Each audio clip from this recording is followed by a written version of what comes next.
Bapak Ibu Kadis, selamat pagi Bapak Ibu Panitia, dan selamat pagi juga seluruh peserta kegiatan lomba inovasi daerah 2024. Perkenalkan, nama saya Didi Pakusuma dari Universitas Nahdlatul Ulama.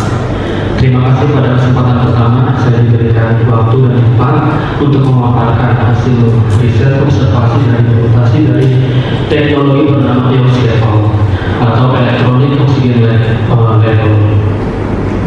yang fungsinya dimana untuk menangkal permasalahan dalam aspek manajemen dan juga produksi perikanan budidaya.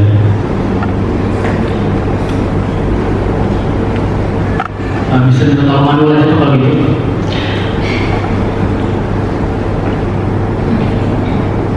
Ada 5 poin utama yang perlu disampaikan dalam kesempatan ini. Pertama, mengenai latar belakang. Kita akan membahas mengenai mengapa inovasi ini perlu dikembangkan. Di dalamnya menjelaskan mengenai masalah dan juga konteks situasional dan juga referensi tantangan yang dihadapi. Kemudian jaringan ide, membahas mengenai bagaimana ide inovasi ini dikumpulkan. Membahas di dalamnya mengenai proses pengumpulan ide seperti brainstorming, riset, survei, dan semacamnya. Kemudian ada pemilihan ide, di mana fokus membahas bagaimana ide terbaik dari proses penjaringan sebelumnya. Di sini ada proses seleksi ide yang sebelumnya telah proses, melibatkan evaluasi berdasarkan kemanfaatannya, dampak, layakan, dan juga hal lainnya. Dilanjutkan dengan manfaat inovasi itu sendiri untuk peningkatan manajemen, penghematan biaya, juga manfaat sosial yang lebih luas.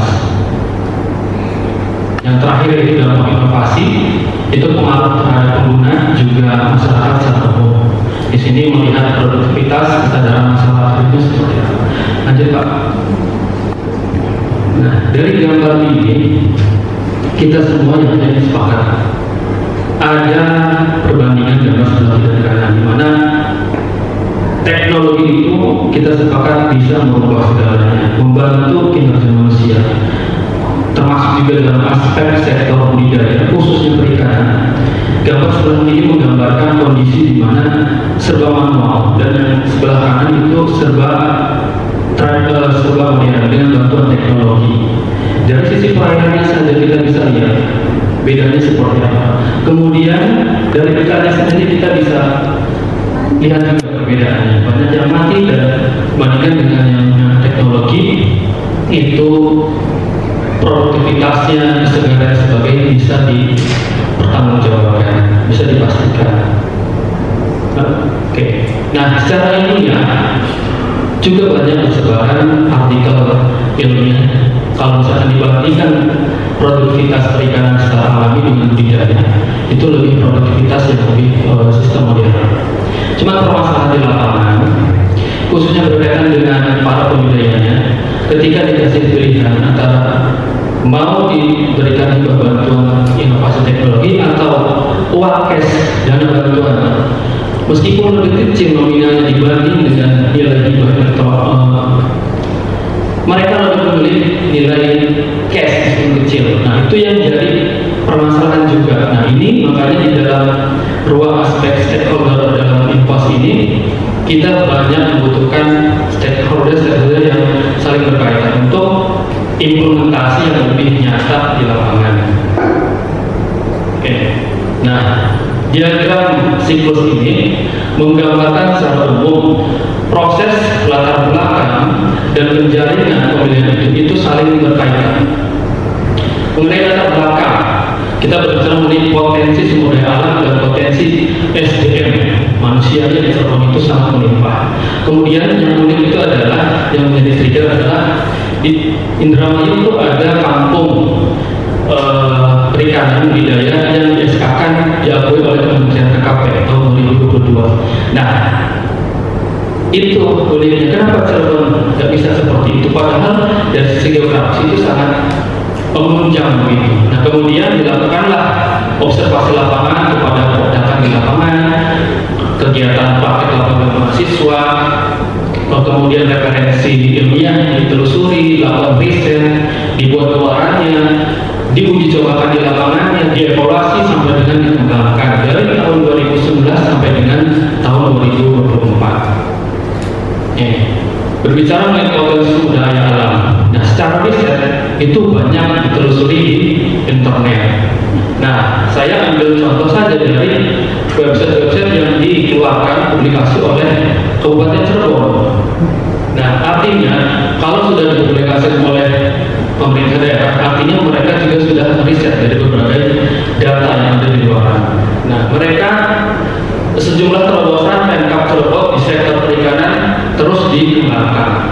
Kemudian juga di website-nya yang masih domain Cirebon Kabupaten itu ada potensi daerah, ada sumber daya alam, di dalamnya ada perikanan. Jadi secara nyata memang telah diakui bahwa potensi sumber daya perikanan itu memang di Kabupaten Cirebon sangat besar.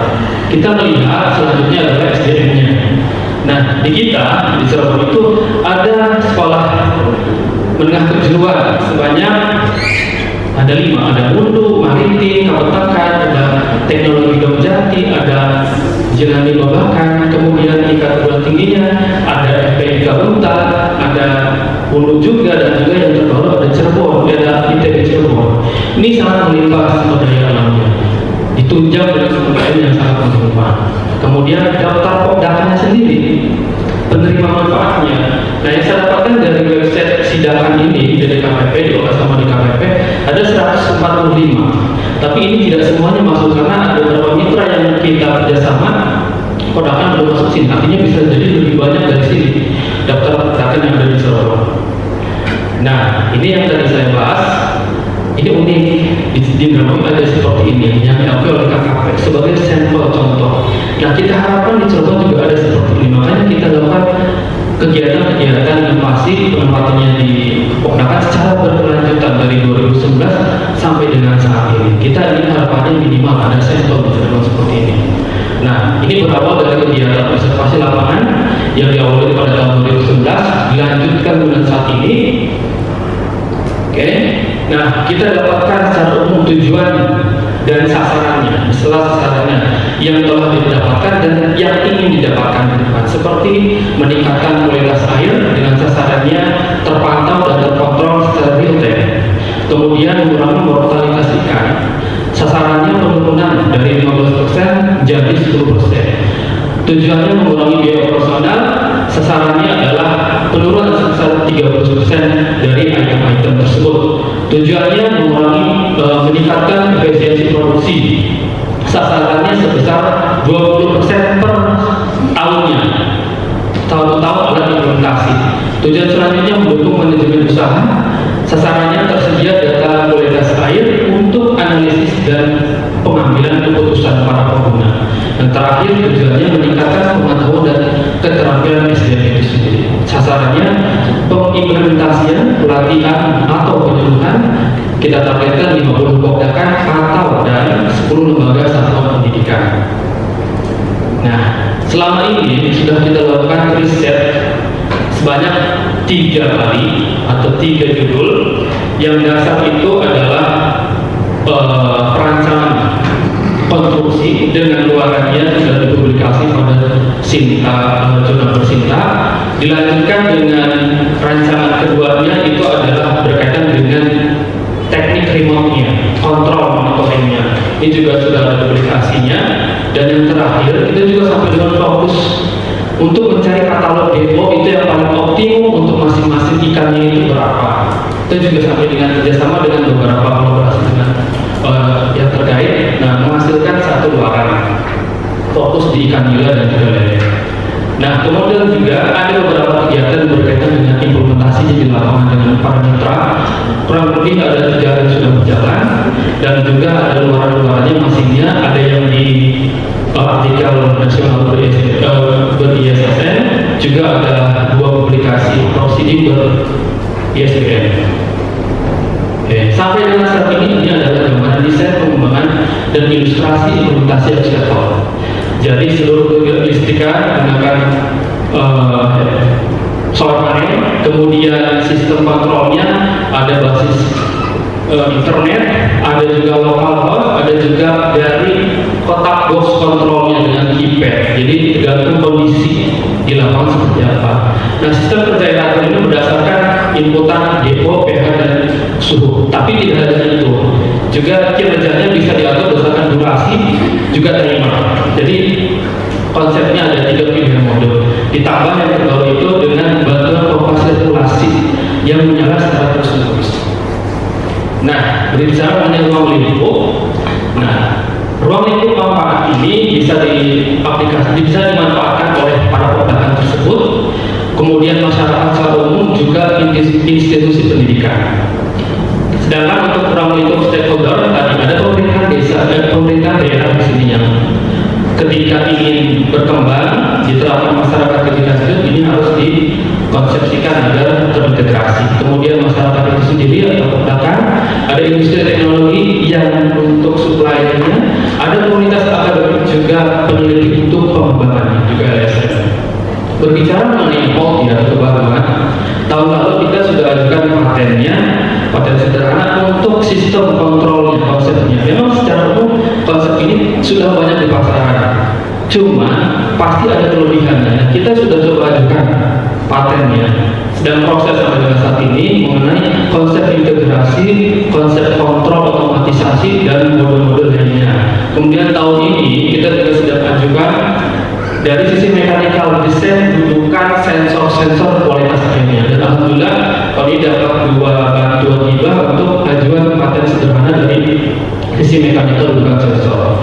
Nah, secara jauh juga, yang jarang kepikiran adalah implementasi pengaplikasian kepada institusi pendidikan, di mana perlu juga dimanfaatkan oleh anak-anak kita untuk belajar gimana caranya menyelesaikan masalah yang ada di lapangan di masyarakat.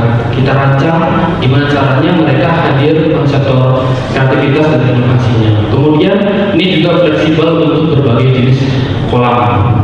Nah, dalam proses perancangan ini tentunya kita tidak serta-merta hanya berkegiatan, tapi kita juga memperhatikan bahwa regulasi kepentingan ini itu diatur oleh undang-undang, peraturan pemerintah, sampai dengan peraturan daerah. Nah,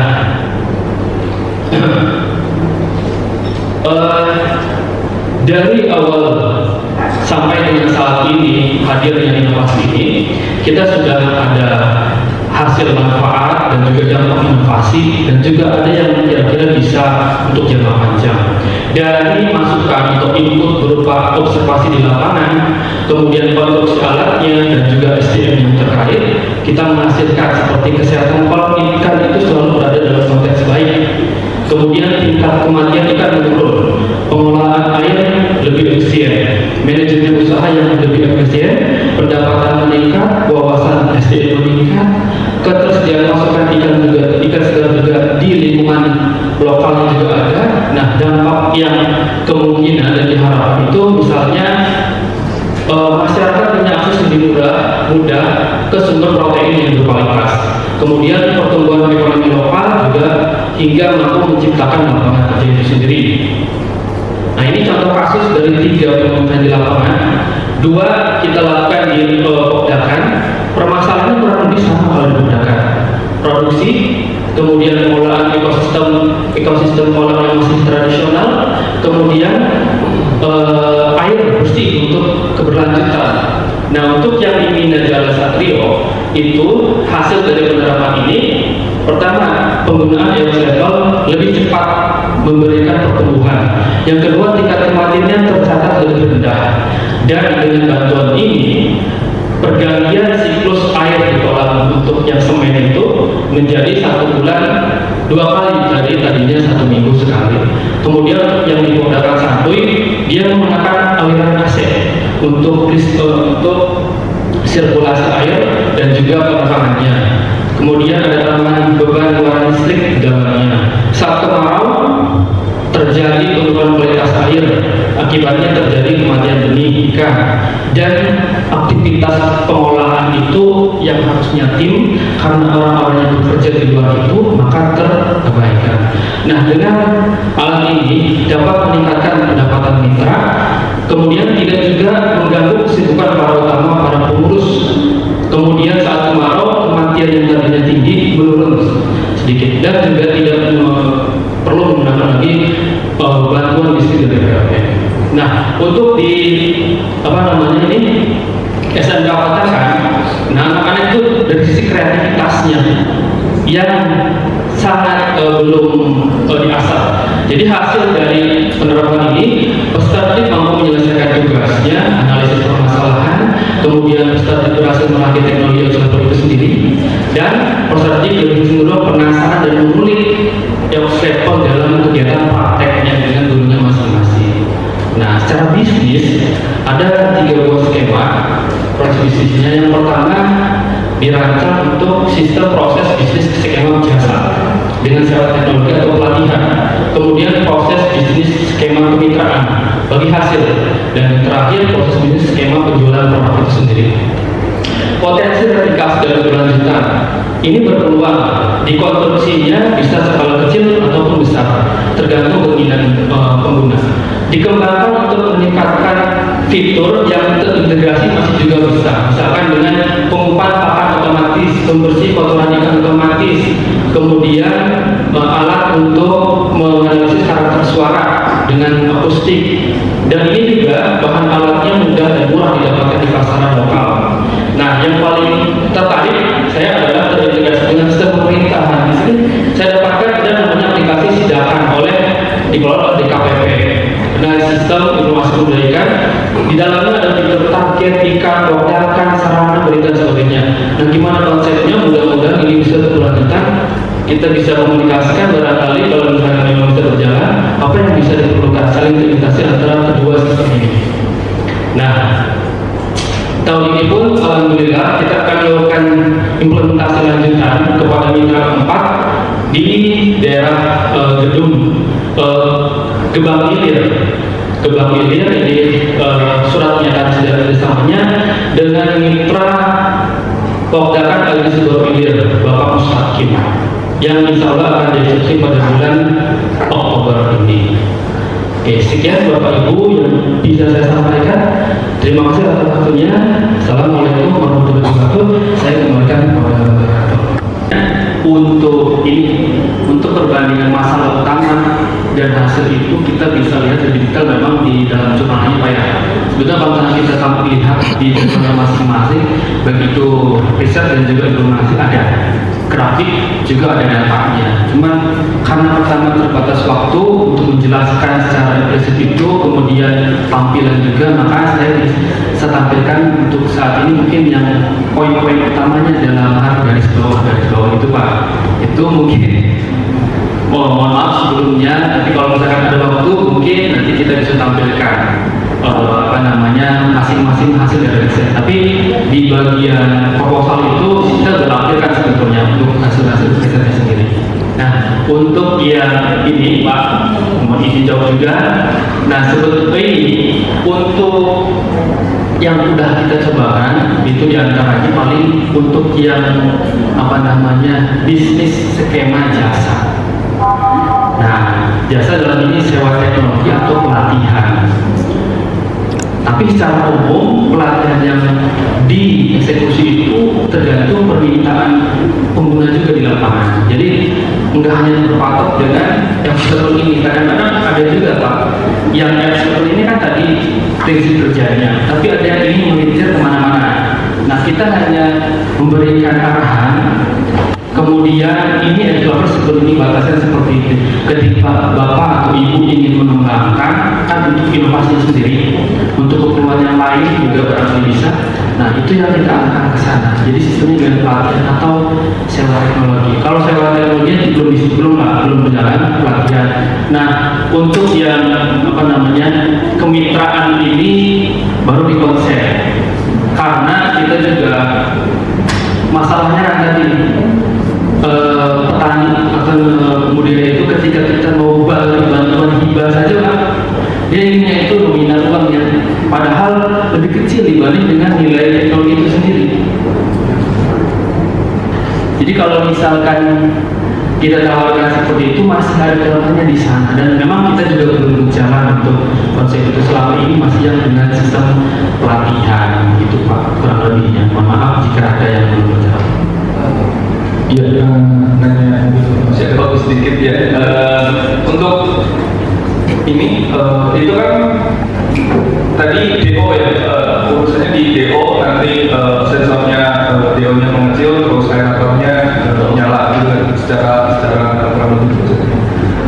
Nah itu database mas di lokal saja atau mas ada data tersebut? Untuk yang database itu yang dari riset katalog DO. Iya, datanya mas ambil atau bapak ambil atau tetap? Oh enggak, untuk mengumpulkan data katalog itu kita memerlukan riset yang berulang. Nah untuk tadi beberapa riset kan tadi sudah dijelaskan bahwa ada satu riset yang fokus kepada mencari katalog teroptimum untuk jenis ikan tertentu. Nah itu secara manual kita bandingkan yang level dengan yang manual. Kemudian di antara kedua itu kita analisis sebetulnya ikan ini lebih cocok di berapa, kemudian kondisi airnya itu seperti apa, juga pada sistem kolam ikan yang seperti apa, full digambarkan, bioflokah, atau yang sistemnya terbuka kayak semen atau air. Karena masing-masing itu kan berbeda sendiri, jenis ikan mempengaruhi, jenis kolam juga mempengaruhi. Makanya untuk mengambil nilai optimum dari karakter masing-masing ikan itu kita perlakuannya cukup banyak Pak. Makanya belum bisa hanya dengan mencenderungkan atau mengimplementasikan dose level kemudian kita dapatkan kadar oksigen optimum untuk masing-masing ikan gitu. Iya. Sama kenapa yang dipilih DO nggak turbidity?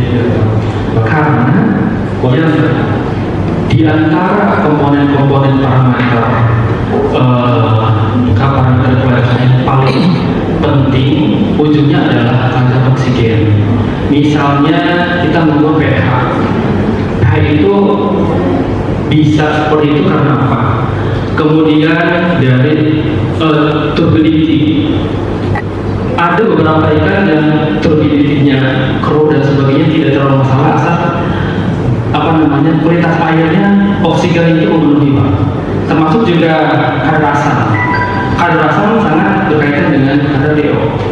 Jadi di antara itu semua makanya yang paling krusial adalah DO dan suhu sebetulnya, tapi dan suhu kan di dalam sensornya juga sudah bisa kita deteksi begitu Pak. Oke, ya. Terima kasih. Itu dari saya. Oke, terima kasih Pak dan Bapak Ibu semuanya. Assalamualaikum warahmatullahi wabarakatuh.